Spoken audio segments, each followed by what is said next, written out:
Welcome to another edition of Songs of the Ozarks, a project of the Ozark Studies Institute and ongoing initiative of the Missouri State University Libraries.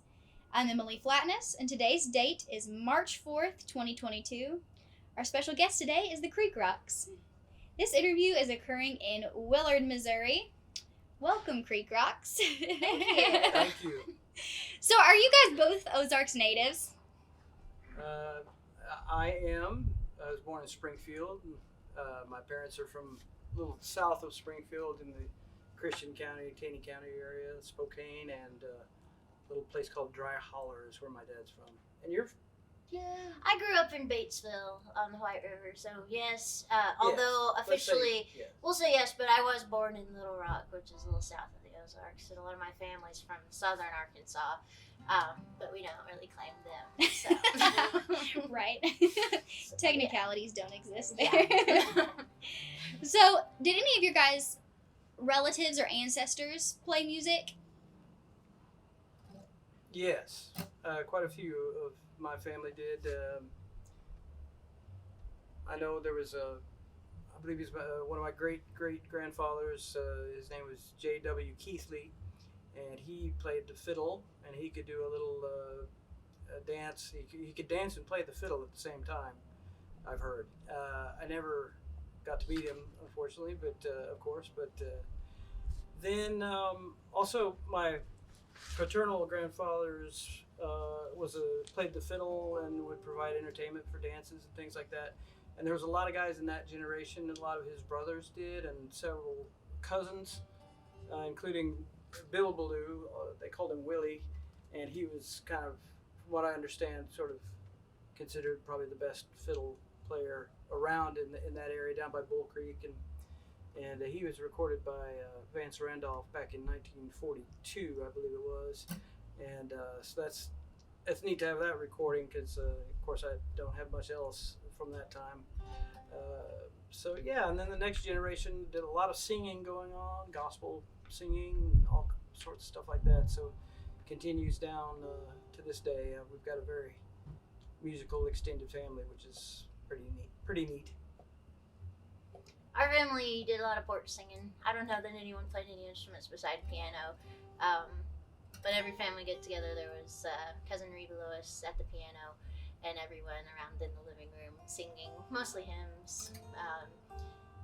And then, sitting out on the porch singing with my granny, sat on the porch swing and sang all the time. And so What kind of songs do you know any of the songs? Do you remember any of the songs? Oh, just from the Baptist hymnal. Mm-hmm. So, how did you guys get started playing music? You mean as individuals or as a group? Either way. Either or. Well, Or as a both. group, we met each other in 2001? Two. 2002. 2002. May 10th, 2002. And we started playing music together not too long after that, and realized we had similar tastes and considered ourselves compatible musically, and so that's how that got started. She played guitar and wrote songs. I played guitar, wrote songs, and then took up the banjo not very long ago. Mm-hmm. How long has it been? Oh gosh. She studies with Alan Mundy. Well, I do. Wow. I went to his house like twice. He's really nice. Studies Don't with say Alan that. Mundy. Now that is impressive. Which is awesome. I like my dad follow Alan Mundy around at a distance in a weird way. He was my dad's favorite banjo player, and so he moved to Springfield, and Lives in Springfield. he lives in Springfield, and so he's been nice enough to show me a thing or two. But yeah, I play my dad's banjo. Oh, I guess my dad played the banjo. Yeah. He knew like one song, and then he played it over and over. But yeah, I always sang in church growing up, and then learned when I was like 18. Learned about 3 chords so I could go to open mic and accompany myself. Until I met him, and then he taught me a few things. I did? Yeah.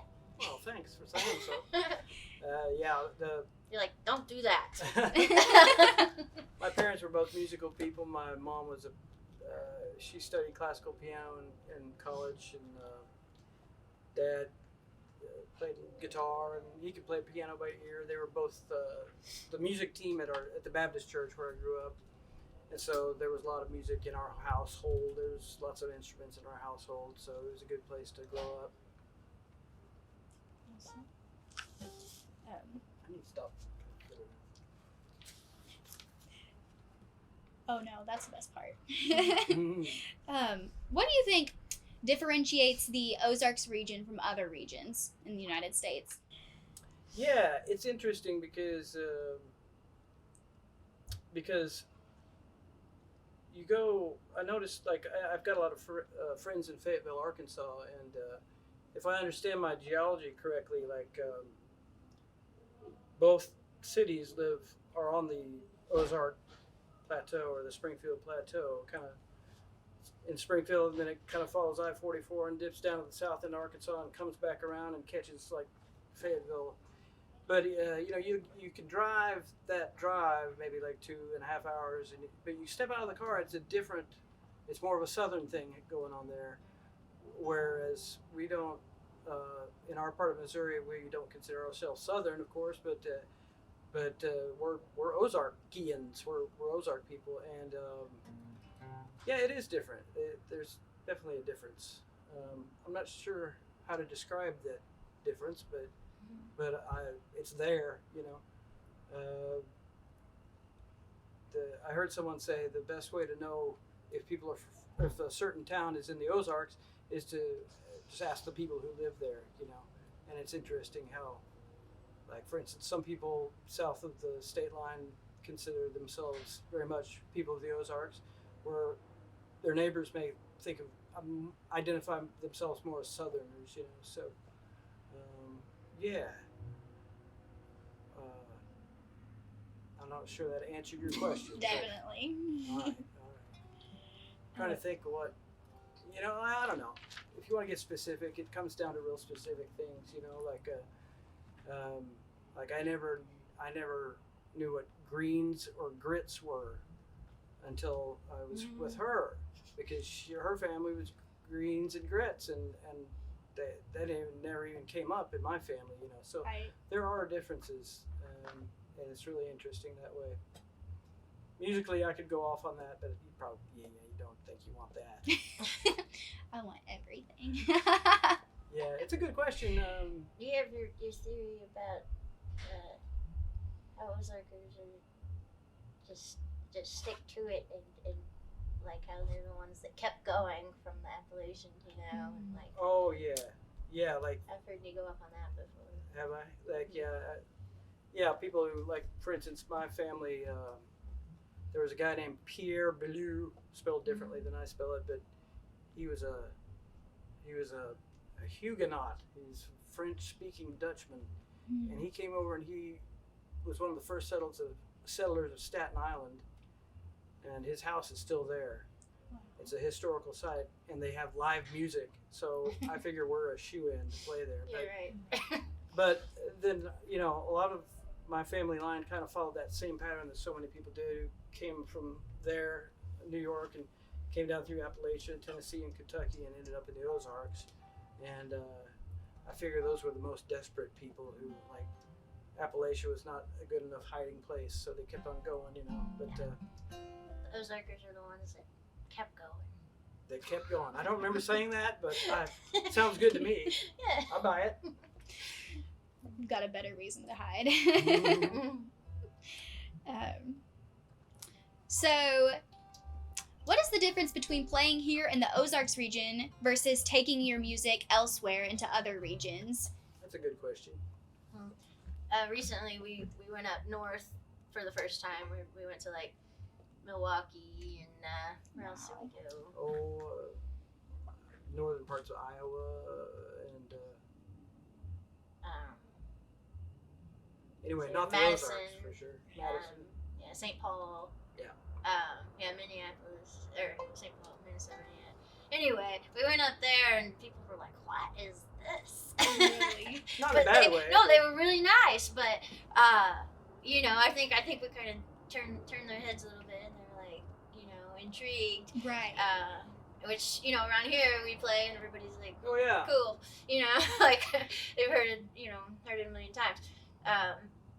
But yeah, we were kind of Novelty. a novelty up there, which was kind of fun.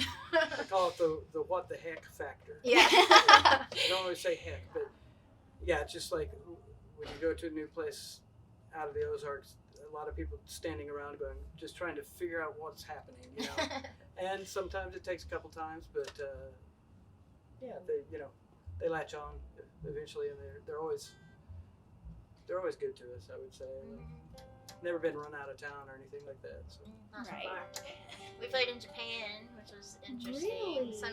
Some of the people said it was their first time to see a banjo played like in real life, which blew my mind. Because like in Tokyo, there's like bluegrass bars and bluegrass bands and everything, but like we were in some smaller places, and yeah, I think the what the heck factor was a lot bigger there. I would say so. they didn't know what to make of us for sure, but But we love Japan, and very if much. people get a chance to go, they should go. And Yeah. the people are great in Japan. We love them very much. Yes, we do. So, do you think that your music is a reflection of your community here in the Ozarks? How do those two things relate and coincide? Well, the album that we do have out, Wolf Hunter, it's a gathering of folk tunes from the Ozarks that we got from the Max Hunter website, which I'm sure you're familiar with there at MSU, and then also the John Quincy Wolf folk song collection, and he was in at Lyon College where Cindy grew up. And so I would say, if anything, it's a reflection of our community, but a community that's not around anymore. It's definitely a look back in terms of drawing from those collections and getting some of those old songs, because it's just, there's nothing in music today that really captures that era, that kind of spirit. And so we very consciously wanted to reflect on a culture that wasn't represented much anymore in terms of the music. Is that a good answer? Okay. Definitely.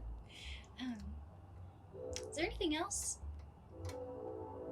You guys? No, happy to answer anything you want to ask, but I Sweet. can't really think of anything else. Sweet. Yeah, that was awesome. Okay. If you guys want to play something. Yeah. Yeah, we'll do Groundhog. This is one of the ones we Sweet. recorded. We learned from Jimmy Driftwood. Was it on the Hunter side? I don't recall. I think it was on the Max Hunter Yeah. website. Or the Wolf. We One, can't- one of those two. But anyway. Yeah, it's got like, it's one of those that's got like 20 verses. So I just, whittled it down a little bit, picked my favorites. Let's get started while that train whistle's still going. Okay.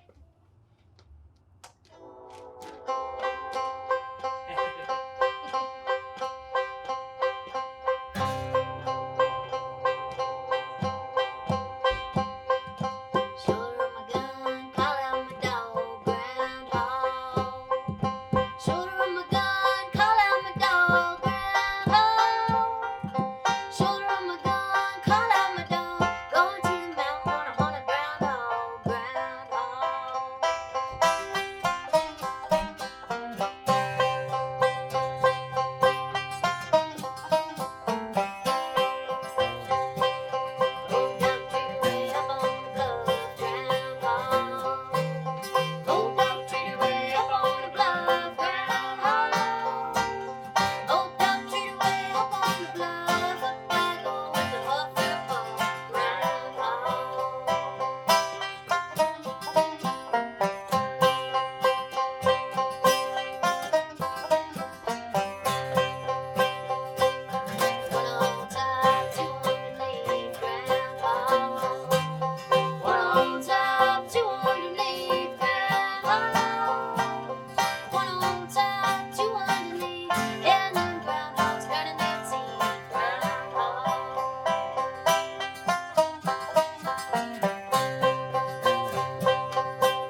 Sweet. That was my Kermit the Nice. Frog. I know. Little Muppet. Cindy wrote this one. No, I didn't. Cindy didn't write this one. This is Birdie Birdie. Oh. Is one we found off of. Is it we doing? Are we doing the Yeah. same now? Okay. Yeah, the same song. I was surprised. It's from the Mary Parlor collection out of Fayetteville. So. It's about this. Well, no, we better play it. It's about a bird. It's about a girl, about a lady who's thinking of her old lover, and she wants him to remember her, and so she says, "Hey bird, come here," and she takes a lock of her hair and gives it to this bird and says, "Put this in your beak and fly across the ocean and put it on the chest of this dude I used to know, so he'll think of me." And that's what it's about. It's a long distance, old time stalking.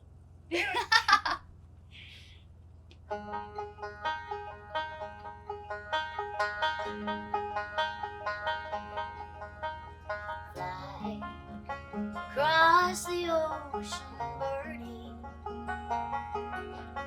far beyond the blue sea. There you'll find a true one's lover, who's all this world to me. Let him think how once he faltered. Near the window by my side, when he asked me would I have him, asked me would I be his bride. Birdie, birdie, darling birdie, do not tarry on the way. When you hear the ocean murmur, birdie, birdie, fly away.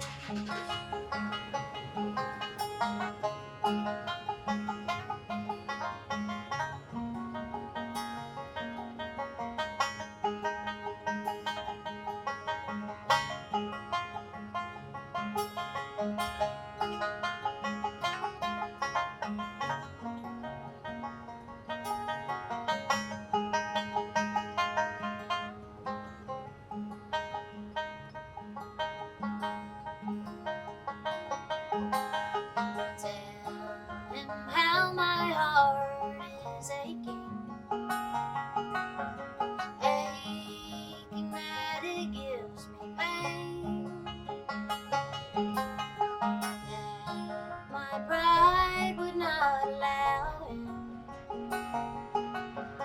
to return his words again. Take to him this golden ringlet, place it on his bosom there. Tell him, birdie, to remember how my curls once nestled there. Birdie, birdie, darling birdie, do not tarry on the way. When you hear the ocean murmur, birdie, birdie, fly away. When you hear the ocean murmur, birdie, birdie, fly away.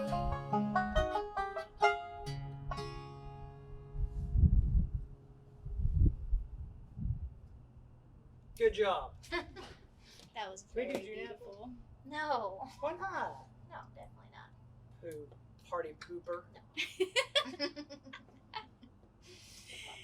What, are you gonna try to squeeze in another one?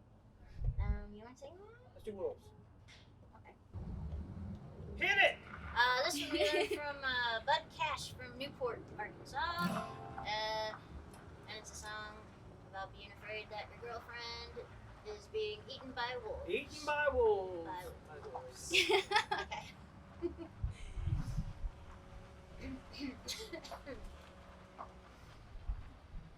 They're waiting to see. Nothing to see here. Move it along. Move it along. Okay. Okay, ready?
Awesome. So you reckon that's enough? Yeah.